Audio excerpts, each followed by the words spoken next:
नमस्कार, शुभ प्रभात। मी प्राध्यापिका उज्ज्वला लक्ष्मण भोर, मराठी विभाग राव बहादूर नारायणराव बोरावके कॉलेज श्रीरामपूर। विद्यार्थी मित्रांनो, मागील काही भागांपासून आपण MA भाग 2 मराठी या वर्गाच्या पेपर क्रमांक 5 म्हणजेच प्रसार माध्यमे आणि भाषिक कौशल्ये या पेपरच्या अंतर्गत येणाऱ्या अभ्यासक्रमातील विविध घटकांचा परिचय करून घेत आहोत। मागील भागामध्ये आपण मुद्रित माध्यमांसाठी जे वेगवेगळ्या प्रकारचे लेख लिहिले जातात त्या लेखांची माहिती करून घेऊन संपादकीय लेखाबद्दल आपण जाणून घेतलेला आहे। आजच्या या भागामध्ये आपण अग्रलेखाची संकल्पना समजून घेणार आहोत। अग्रलेख म्हणजे काय, साधारण तो कसा असतो किंवा त्याचे कोणकोणते म्हणजे स्वरूप आपल्याला दिसू शकतं, तर याबद्दलची माहिती आपण घेणार आहोत। याबद्दल सांगताना मी असं म्हणेल की कुठलाही माणूस आपण बघितला किंवा कुठलाही प्राणी आपण बघितला की आपलं लक्ष पहिलं कुठे जातं, तर मला वाटतं नक्कीच त्याच्या चेहऱ्याकडे, आणि मग त्यावरून आपण ओळखू शकतो की हा प्राणी नेमका कोण आहे। म्हणजेच तो कुत्रा आहे, मांजर आहे, स्त्री आहे, पुरुष आहे, लहान मुलगा आहे की एखादा तरुण आहे। कारण चेहरा हा एक प्रकारे त्या प्राण्याची ओळख असते। त्या चेहऱ्याकडे बघूनच आपण आणखी सूक्ष्मतेने देखील काही अंदाज आपण लावू शकतो। म्हणजे त्या व्यक्तीचा किंवा त्या प्राण्याचा चेहरा बघितल्यानंतर मग साधारण याचा स्वभाव कसा असेल, किंवा साधारणतः ही व्यक्ती किंवा हा प्राणी चपळ आहे की जरा ढिला आहे, मूड आहे, किंवा चंचल आहे की जरा स्थिर आहे, जड आहे, तर असे काही अंदाज सुद्धा आपण यामधून लावू शकतो। मी असं म्हणेल की अग्रलेख म्हणजे सुद्धा एक प्रकारे वृत्तपत्राचा असा चेहरा असतो। कारण या अग्रलेखावरूनच त्या वृत्तपत्राच्या दृष्टिकोनाची, त्या वृत्तपत्राच्या भूमिकेची, त्या वृत्तपत्राचा जो संपादक आहे त्या संपादकाच्या, ज्याला आपण म्हणू एक चतुरस्रतेची जाणीव आपल्याला होऊ शकते। आणि अग्रलेख म्हणूनच वृत्तपत्राचा एक प्रकारे चेहरा म्हटला जातो। इथे मी म्हणूनच पहिला मुद्दा टाकलेला आहे की अग्रलेख म्हणजे काय असतं, तर अग्रलेख म्हणजे एक प्रकारे त्या वृत्तपत्राचा चेहरा असतो। कारण प्रत्येक वृत्तपत्राचं मी मागे सांगितल्याप्रमाणे एक विशिष्ट असं धोरण असतं, एक विशिष्ट अशी भूमिका ठरलेली असते, आणि त्या भूमिकेच्या चष्म्यातून किंवा त्या भूमिकेच्या अँगलमधून प्रत्येक गोष्टीचा विचार केला जात असतो आणि तो समाजासमोर म्हणजे वेगवेगळ्या बाबींतून मांडला जात असतो। अग्रलेख हा देखील अशाच पद्धतीने संपादकाची एक प्रकारची ओळख देणारा लेख असतो। कारण अग्रलेखाचं लेखन करणारा असतो तो म्हणजे संपादक। अग्रलेख लिहिण्याचा मान किंवा अग्रलेख लिहिण्याचं म्हणजे जी काही जबाबदारी आहे ती संपादकाशिवाय इतर कुणीही म्हणजे ती उचलू शकत नाही, किंवा संपादकाचंच हे मुख्य कर्तव्य असतं। आणि म्हणून अगदी पहिल्यापासून आपण जर वृत्तपत्राचा इतिहास तपासला तर आपल्याला असं लक्षात येईल की वृत्तपत्र मध्ये म्हणजे ज्या दोन प्रामुख्याने गोष्टी आपल्याला आढळतात, सुरुवातीपासून ज्याला आपण गंगोत्री म्हणतो त्या गंगोत्रीपासून, तर त्या दोन गोष्टी म्हणजे मागेही मी सांगितलेलं आहे की एक म्हणजे बातमी आणि दुसरं म्हणजे अग्रलेख। मग बातमी आणि अग्रलेख या दोनच गोष्टींनिशी वृत्तपत्राची सुरुवात झालेली असली तरी अजून एक मला विशेषत्वाने तुमच्या लक्षात आणून द्यावंसं वाटतं की बातमीपेक्षाही पूर्वीच्या वृत्तपत्रांमध्ये जास्त महत्त्व असायचं ते म्हणजे अग्रलेखाला। कारण संपादकाला किंवा त्या वृत्तपत्राला जे काही सांगायचं असायचं, समाजाला जे काही ज्ञान द्यायचं असायचं, समाजाला जी काही शिकवण द्यायची असायची, ती शिकवण देण्यासाठी किंवा ते ज्ञान देण्यासाठी प्रामुख्याने अग्रलेख लिहिले जायचे, किंवा अग्रलेख लिहिण्यासाठीच वृत्तपत्र निर्माण झाली असं म्हटलं तरी चुकीचं ठरू नये। कारण पूर्वीची वृत्तपत्र बाळशास्त्री जांभेकरांनी की ज्यांनी दर्पण नावाचं पहिलं मराठी वृत्तपत्र काढलं, या दर्पणकारांची भूमिका किंवा त्यांनी वृत्तपत्र काढण्यामागचा आपला हेतू जो सांगितलेला आहे तो पाहिला तरी आपल्याला असं लक्षात येईल की बाजूच्या घडामोडींचं समाजाला माहिती करून देण्यापेक्षाही या घडामोडींतून जे काही सांगायचं किंवा जे ज्ञान द्यायचं ते ज्ञान देऊन या अज्ञानी समाजाला सज्ञानी करणं हा त्यांचा मुख्य उद्देश राहिलेला आपल्याला दिसतो. यावरूनच मला वाटतं अग्रलेखांमागची भूमिका आपल्याला स्पष्ट होऊ शकते किंवा अग्रलेख हा बातमीपेक्षाही पूर्वीच्या काळी अधिक महत्त्वाचा समजला जायचा आणि या बातमीमधून जे सांगता येऊ शकत नव्हतं ते मात्र अग्रलेखातून सांगता येऊ शकत असल्यामुळे अग्रलेखांना अधिक महत्त्व प्राप्त झालेलं आपल्याला दिसायचं. आणि यामुळेच पूर्वीची वृत्तपत्र आजही ओळखली जातात ती त्यामधल्या बातम्यांमुळे नाही तर त्या वृत्तपत्रांना लाभलेल्या संपादकांमुळे आणि त्यांनी लिहिलेल्या गाजलेल्या अशा प्रसिद्ध अग्रलेखांमुळे. आजही केसरी, मराठा किंवा अत्र्यांचं नवयुग, मराठा किंवा अजून डॉक्टर बाबासाहेब आंबेडकरांचं बहिष्कृत भारत किंवा सीमा परांजपेंचं काळ किंवा अच्युत बळवंत कोल्हटकरांचं संदेश यासारखी वृत्तपत्र लोकांना आठवतात. ती कशासाठी? तर त्यावेळच्या वृत्तपत्रांमध्ये कोणत्या बातम्या आल्या आणि कोणत्या बातम्या दिल्या गेल्या आणि कोणत्या बातम्या गाजल्या याच्यामुळे नाही, तर ही वृत्तपत्र आजही लोकांना आठवतात ती त्यामध्ये छापून आलेल्या अग्रलेखांमुळे आणि त्या अग्रलेख लिहिणाऱ्या संपादकांच्या व्यक्तिमत्वामुळे. म्हणजे अशी एक थोर परंपरा आपल्याकडे अग्रलेखांची लाभलेली आपल्याला दिसते आणि त्याला कारण म्हणजे ते लिहिणारे तितके ताकदीचे अशा प्रकारचे संपादक. म्हणजे संपादकाचा हा एक प्रकारचा म्हणजे अतिशय महत्त्वाचा असा भाग असतो आणि म्हणूनच वृत्तपत्राचा चेहरा किंवा संपादकाचा व्यक्तिमत्वाचं प्रतिबिंब म्हणजे अग्रलेख असतो.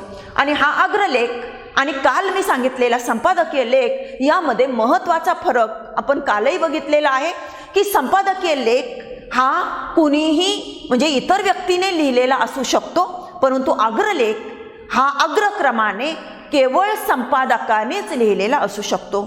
दुसरा फरक आपण काल असाही बघितलेला आहे की संपादकीय लेख हा तात्कालिक वर्तमानकालीन विषयावरच असला तरी तो वृत्तपत्राचा जसा भाग असतो तसा एखाद्या संपादकीय ग्रंथाचा किंवा म्हणजे नियतकालिकाचा सुद्धा भाग असू शकतो. परंतु अग्रलेख हा मात्र केवळ वृत्तपत्रामध्ये लिहिला जात असतो आणि म्हणून अग्रलेखाची व्याख्या करायची झाली तर आपल्याला असं म्हणता येऊ शकतं की अग्रलेख म्हणजे कोणता लेख?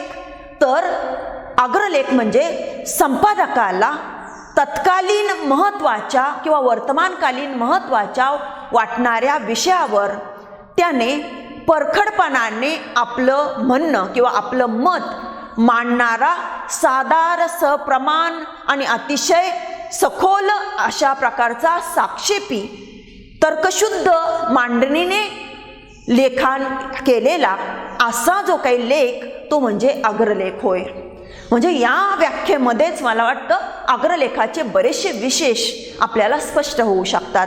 पण तरीही आपण इथे त्या स्वरूपाचं जाणून घेताना या विशेषांचा सुद्धा आपण आपल्याला जो काही ओहापोह करता येईल तो करण्याचा आपण प्रयत्न करणार आहोत. मग मी आत्ताच सांगितलं की अग्रलेख म्हणजे काय असतो?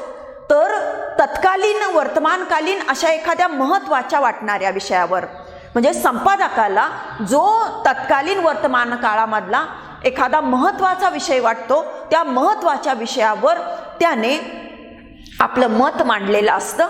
परंतु ते मत मांडताना आपल्या वृत्तपत्राची भूमिका, आपल्या वृत्तपत्राचा दृष्टिकोन, आपल्या वृत्तपत्राचा हेतू किंवा उद्दिष्ट हे तो दुर्लक्षित करू शकत नाही.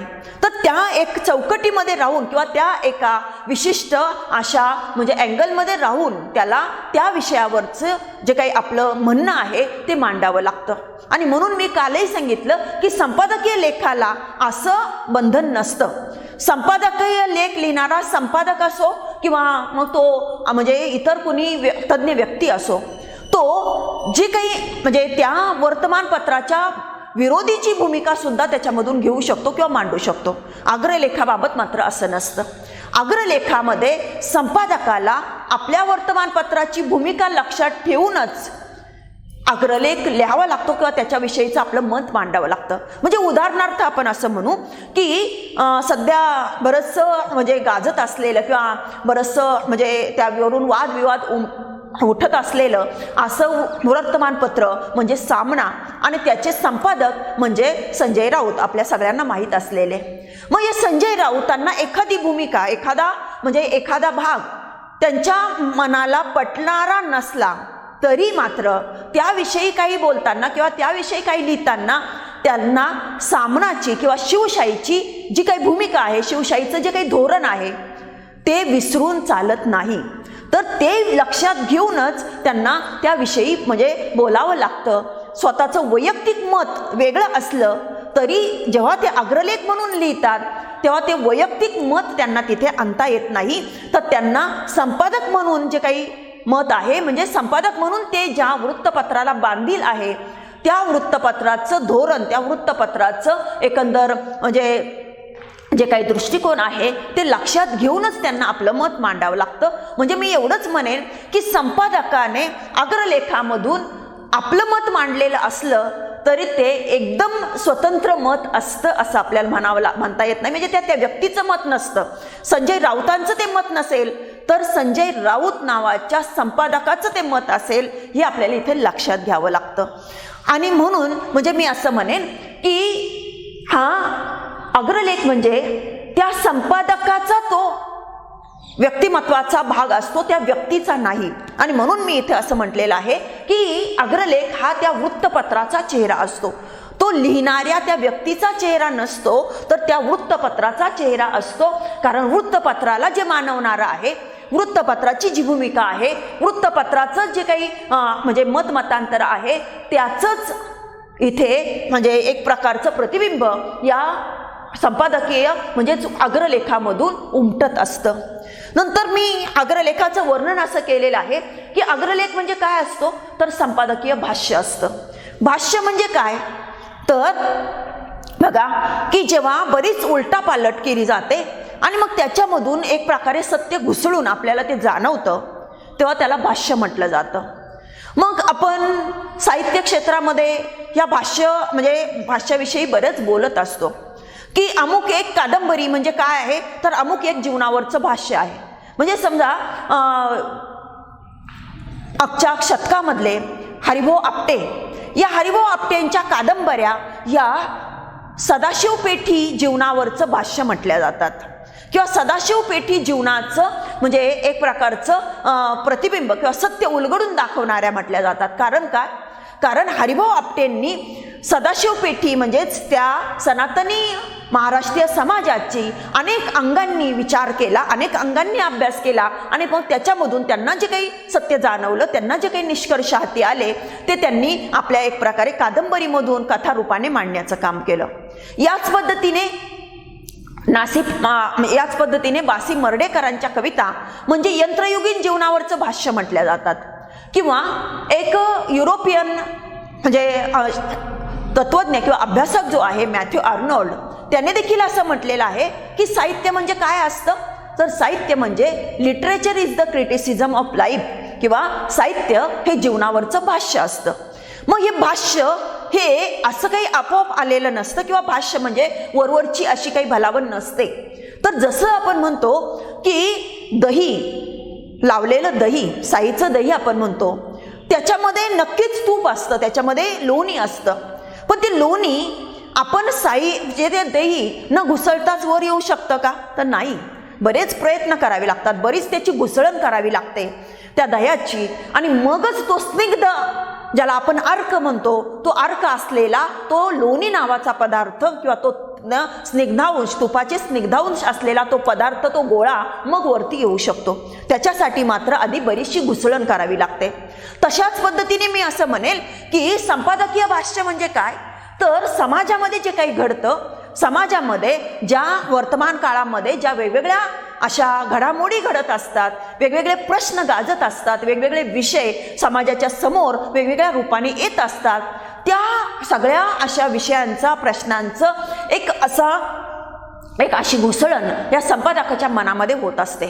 विचार मंथन त्याच्या मनामध्ये होत असतं, बरेच दिवस चिंतन त्याच्या मनामध्ये चालत असतं आणि त्या चिंतनातून, त्या घुसळणीतून त्याला जे वाटतं, त्याला जे सत्य जाणवतं ते सत्य समाजाला दाखवलंच पाहिजे अशी जेव्हा त्याला एक जबरदस्त अशी आकांक्षा किंवा जबरदस्त अशा प्रकारची एक इच्छा निर्माण होते, तेव्हा त्याच्यामधून मग काय होतं तर हे संपादकीय भाष्य आकाराला येतं, म्हणजेच अग्रलेख आकाराला येतो. मग या निमित्ताने मी लोकमान्य टिळकांच्या अग्रलेखांची आपल्याला आठवण करायला सांगेन की लोकमान्य टिळकांनी अनेक अग्रलेख लिहिले आणि ते अतिशय प्रसिद्ध पावले किंवा लोकांच्या मनामध्ये खूप स्थान निर्माण करते झाले. कारण काय? कारण लोकांच्या मनामध्ये जे चालत होतं तेच, परंतु लोकांना जे सापडत नव्हतं, म्हणजे लोकांना फक्त दिसत होतं परंतु नेमकी नस आपण ज्याला म्हणतो ती नस नेमकी लोकांना सापडत नव्हती. काय बरोबर काय चूक हे नेमकं लोकांना कळत नव्हतं, ते मात्र नेमकं पकडून ते म्हणजे एक प्रकारचा तो अर्क लोकांना काढून दाखविण्याचं काम हे लोकमान्य टिळकांनी केलं आणि ते काढून दाखवताना तितकीच परखड निर्भीड अशी भाषा लोकमान्य टिळकांनी वापरली. मग मी मागेही त्या मथळ्यांचा उल्लेख केलेला आहे बातमी शिकवताना की म्हणजे सरकारचं डोकं ठिकाणावर आहे काय, पुनश्च हरिओम, दिल्ली तो बहुत दूर है, जनाब दिल्ली तो बहुत दूर आहे वगैरे सारखे असे सगळे अग्रलेखांचे मथळे जरी आपण पाहिले तरी आपल्याला म्हणजे टिळक हे सत्य किती नेमक्या शब्दामध्ये मांडत होते हे आपल्याला लगेच लक्षात येईल.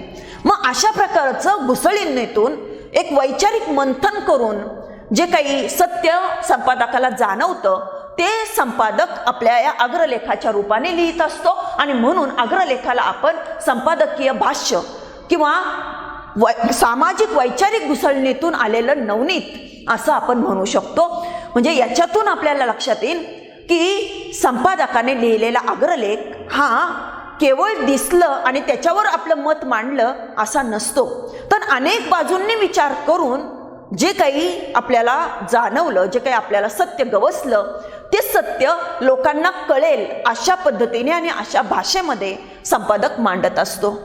नंतर मी असं वर्णन केलेलं आहे की मग हा अग्रलेख कसा असतो तर अन्वयार्थक व विश्लेषणात्मक. म्हणजे कुठलीही गोष्ट किंवा मी असं म्हणेन की एखाद्या सर्जनला, एखाद्या डॉक्टरला एखाद्या रोगाचा आजार बरा करायचा असेल, ऑपरेशन करायचं असेल तर त्याला आधी काय करावं लागतं तर त्या अवयवाची चिरफाड करावी लागते. कारण चिरफाड केल्याशिवाय आतमध्ये कोणतं व्यंग आहे, कोणतं वैगुण्य आहे किंवा कोणता दोष आहे, ज्यालाच आपण रोग म्हणतो, आजार म्हणतो, तो कळू शकत नाही. आधी त्याला चिरफाड करावी लागते आणि मग त्याच्यामधून त्याला ते कळू शकतं की इथे नेमकं कोणतं व्यंग आहे. आणि ते व्यंग कळल्यानंतर मग ते व्यंग काढून घेऊन ते व्यंग नेमकं तेच व्यंग कसं होतं हे त्या रोग्याच्या नातेवाईकांना त्याला दाखवून द्यावं लागतं, पटवून द्यावं लागतं. आणि मग त्यानंतर ते व्यंग काढून घेऊन, तो दोष काढून घेऊन त्याच्यावर जो काही उपाययोजना जी करायची, म्हणजे जे औषध भरायचं, जो मलम लावायचा किंवा जे काही करायचं ते करून मग नंतर परत तो अवयव शिवावा लागतो, ज्यालाच आपण टाके घालणं किंवा ज्याला आपण ऑपरेशन पूर्ण करणं असं म्हणतो.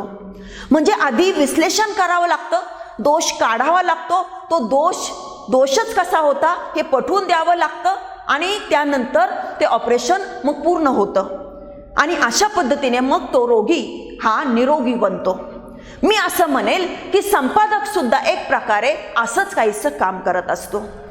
जेव्हा एखादा प्रश्न, एखादा विषय समाजासमोर येतो आणि समाजाला नेमकं कळत नाही की याच्यामध्ये दोष काय आहे, दोष कुणाचा आहे, बरोबर कुणाचा आहे, चूक कुणाचा आहे, काय नेमकं कुठे पाणी मुरतं आहे, याचं उदाहरण द्यायचं म्हणून मी आत्ता मागच्या महिन्यामध्ये जो एक प्रश्न किंवा जी एक बाब सर्व समाजासमोर आली आणि समाजाला म्हणजे समाज काहीसा अनभिज्ञ असल्यामुळे किंवा समाज हा वरवरचा विचार करणारा असल्यामुळे किंवा त्याला तितकी सखोल जाण अभ्यास नसल्यामुळे बऱ्याच वेळा तो संभ्रमात सापडतो. मग असा एक प्रसंग मागच्या महिन्यामध्ये घडला की एक प्रकारे म्हणजे जणू काही कलगीतुरा असं वातावरण निर्माण झालं होतं बघा. म्हणजे महाराष्ट्राचे मुख्यमंत्री उद्धव ठाकरे आणि महाराष्ट्राचे राज्यपाल कोश्यारी, तर यांच्यामध्ये असं एक द्वंद्व निर्माण झालं होतं. मग कोश्यारी काही एक आदेश देत होते आणि मुख्यमंत्री काही एक वक्तव्य करत होते. सामान्य माणसाला त्यावेळी असा संभ्रम निर्माण झाला की नेमकं राज्यपाल त्यांच्या अधिकारात बोलतात की अधिकार ओलांडून बोलतात. मुख्यमंत्री जे काही वक्तव्य करतात ते कितपत योग्य आहे, मुख्यमंत्र्याची जी काही एक सीमारेषा आहे ती पाळून ते बोलतात की पलीकडे जाऊन बोलतात, नेमकं काय हे सामान्य माणसाला कळेन असं झालं होतं. आणि मग याच्यावर अनेक वृत्तपत्रांनी म्हणजे दैनिक लोकसत्ता असेल, महाराष्ट्र टाइम्स असेल, यासारख्या मोठ्या वृत्तपत्रांनी याच्यावर असे म्हणजे संपादकीय लेख लिहिले. आणि मग दोघांच्याही ज्या काही चौकटी आहे, दोघांच्याही जे काही अधिकार क्षेत्र आहे ते उलगडून दाखविण्याचं काम केलं. म्हणजेच त्याच्यामधला जो काही नेमका अर्थ आहे तो अर्थ बाजूला काढून दाखविण्याचं काम केलं. त्याच्यासाठी मात्र अगोदर विश्लेषण करावं लागलं, दोन्ही बाजू मांडाव्या लागल्या संपादकांना. म्हणजे राज्यपालाचे अधिकार आणि मुख्यमंत्र्यांचे अधिकार या दोन्ही बाजू त्यांनी आधी दाखवल्या आणि मग त्याच्यामधून या दोन्ही बाजू आपली मर्यादा कशी उल्लंघित आहेत किंवा नेमकं कुणाचं कसं चुकतं आहे हा नेमका अर्थ काढून दाखविण्याचं काम या संपादकांनी आपल्या अग्रलेखामधून केलेलं आपल्याला दिसतं. आणि त्यामुळे म्हणजे त्या द्वंद्वाचं नेमकं जे काही आकलन ते समाजाला झालेलं आपल्याला दिसतं. म्हणजे समाजाला अशा पद्धतीने एक दिशा देण्याचं, समाजाला योग्य विचार देण्याचं आणि योग्य विचाराकडे म्हणजे जेव्हा समाजाला असा संभ्रम निर्माण होतो की नेमकं काय बरोबर काय चूक, हे किती महत्त्वाचं किती कमी महत्त्वाचं, तेव्हा ते लक्षात आणून देण्याचं आणि एक प्रकारे समाजाला योग्य दिशा योग्य मार्ग दाखविण्याचं काम हा अग्रलेख करत असतो. आणि म्हणून मी असं म्हटलं की अग्रलेख हा समाजाचा दिशादर्शक असतो. जेव्हा समाजाला हे कळत नाही, समाजामधल्या सामान्य माणसांना हे कळत नाही की नेमकं काय इथे बरोबर आहे, काय चुकतं आहे, कोणती बाजू योग्य आहे कोणती बाजू अयोग्य आहे, तर त्यावेळी अशी नेमकी बाजू किंवा त्याच्यामधलं नेमकं मर्म उलगडून दाखवून त्याच्यामधला नेमका ज्याला आपण अन्वयार्थ म्हणजे नेमका योग्य अर्थ दाखवून मग समाजाला त्या बाजूने विचार करायला लावण्याचं काम हा संपादक करू शकतो. आणि म्हणून संपादक आणि त्याचा अग्रलेख हा समाज दर्शक असतो, समाज दिशादर्शक असतो, समाज शिक्षक असतो असं म्हणता येऊ शकतं. यासाठी मात्र या संपादकाला मी मगा म्हटल्याप्रमाणे अतिशय वेगवेगळ्या अंगाने विचार करावा लागतो. एखाद्या सामान्य माणसासारखा वरवरचा किंवा एकाच बाजूने ज्याला आपण एकांगी म्हणतो असा एकांगी विचार करून चालत नाही. तर त्याला कायद्याची बाजू बघावी लागते, त्याला घटनेची बाजू बघावी लागते, ज्याला आपण लोकशाही आणि तिची घटना म्हणतो त्याची बाजू बघावी लागते, त्याला धार्मिक बाजू बघावी लागते, त्याला आर्थिक बाजू बघावी लागते, त्याला राजकीय बाजू बघावी लागते. या सगळ्या बाजूने विचार करून आणि मगच त्याला जे काही आपलं म्हणणं आहे ते योग्य की अयोग्य हे तपासून मग ते म्हणजे अग्रलेखातून मांडायचं असतं. आणि म्हणूनच मी असं म्हटलं की अग्रलेख हा चतुरस्र बाजूने म्हणजे चारी दिशांनी ज्याला आपण म्हणतो अशा चारी दिशांनी किंवा चारी अंगांनी विचार करून मग त्या परिस्थितीचा सखोल वेध घेणारा असा लेख असतो. आणि त्यामुळे अग्रलेख हा नेहमी चिकित्सक असतो. म्हणजे कुठल्याही गोष्टीचं कुणीतरी म्हटलं म्हणून हे योग्य आणि कुणीतरी म्हटलं म्हणून अयोग्य अशी मांडणी करणारा किंवा अशा पद्धतीने समाजापुढे येणारा तो लेख नसतो. तर अतिशय चिकित्सा करून अतिशय तपासणी करून अतिशय ज्याला आपण सूक्ष्मतेने बारकाव्याने पाहणी म्हणू, सूक्ष्मदर्शक म्हणजे दर्शक यंत्रातून केली जाणारी पाहणी तशी पाहणी करून मग जे काही सत्य जाणवतं ते मांडणाराच तो अग्रलेख असतो. आणि म्हणूनच अग्रलेख हा अतिशय गांभीर्याने अतिशय सखोलपणाने अतिशय साक्षेपीपणाने लिहिला जाणारा असा समाजावर किंवा समाजातल्या वर्तमानकालीन घडामोडींवर भाष्य करणारा, त्याच्यामधलं सत्य योग्य अयोग्य उचित अनुचित दाखवून देणारा असा एक महत्त्वाचा लेख असतो. हे आपण विचारात घेतलं पाहिजे. आता इथे आपण अग्रलेखाचं साधारण स्वरूप लक्षात घेण्याचा प्रयत्न केलेला आहे. पुढच्या भागामधून आपण या अग्रलेखाचा जो संपादक आहे त्याची ज्याला आपण म्हणू पात्रता ती आपण थोडीशी जाणून घेणार आहोत आणि या अग्रलेखाचे जे वेगवेगळे प्रकार पडतात त्याविषयीचीही माहिती घेणार आहोत. आजच्या तासापुरतं एवढंच. धन्यवाद.